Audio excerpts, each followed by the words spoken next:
ഞാൻ എൻ്റെ central American യാത്രയിൽ ഇക്വഡോറിൽ എത്തിച്ചേർന്നിരിക്കുകയാണ്. ഇക്വഡോറിനെ കുറിച്ച് മനസ്സിലേക്ക് ഓർമ്മ വരുമ്പോൾ ആദ്യം കടന്നു വരുന്നത് ഇക്വേറ്ററാണ്. കാരണം ഭൂമധ്യരേഖ കടന്നു പോകുന്ന രാജ്യമാണ് ഈ ഇക്വഡോർ. ഈ ഭൂമധ്യരേഖ കടന്നു പോകുന്ന ഇക്വേറ്റർ എന്ന പദത്തിൽ നിന്നാണ് ഇക്വഡോർ എന്ന പേര് തന്നെ ഉത്ഭവിച്ചത്.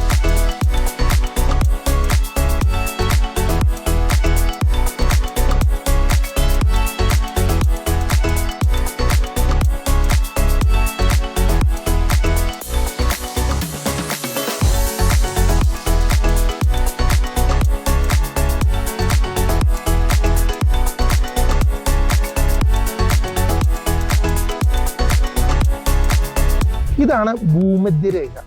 ഈ ഭൂമധ്യരേഖ രണ്ടായി ഇരിക്കുന്നു. അപ്പൊ ഞാൻ നിൽക്കുന്നത് ഒരു കാല് നോർത്തേൺ ഹെമിസ്ഫിയറിലും മറ്റേ കാല് സതേൺ ഹെമിസ്ഫിയറുമാണ്.